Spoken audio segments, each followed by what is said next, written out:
newly introduced bill at the state capitol that would allow small public schools to break away from their school districts is attracting bipartisan support. Channel 7's Andrew Mobley spoke to its sponsor today to learn more. Andrew.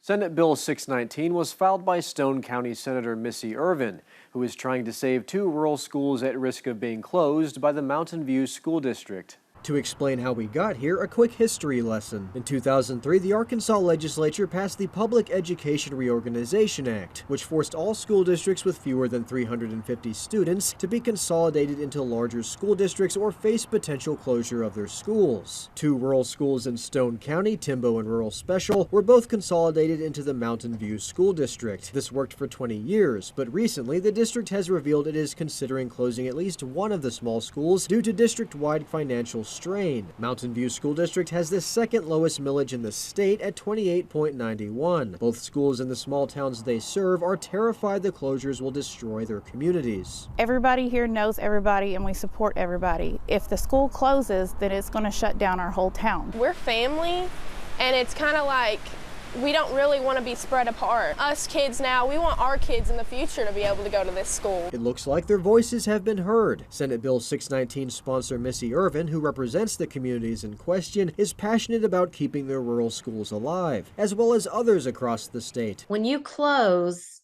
or make a decision to close these rural isolated schools, you're literally ripping the heart out of a community. Irvin told Channel 7 that the Public Education Reorganization Act has already contributed to the closure of too many smaller rural schools. There were a lot of schools, unfortunately, that closed that were really good schools.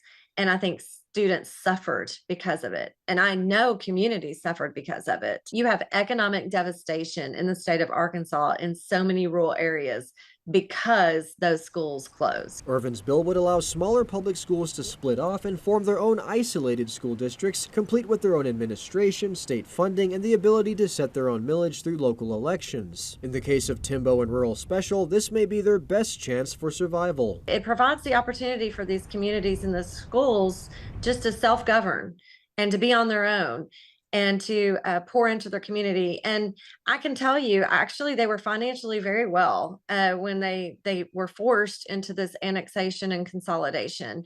And there's a lot of money in the bank. Let these schools stand on their own 2 feet, let the communities dig in, and they will. The bill has passed in the Senate where not a single lawmaker voted against it. It goes to the House floor next Tuesday. On your side, I'm Andrew Mobley. Okay, Andrew, thanks. For more on SB 619 and the Timbo and Rural Special Schools Fight for Survival, just visit katv.com.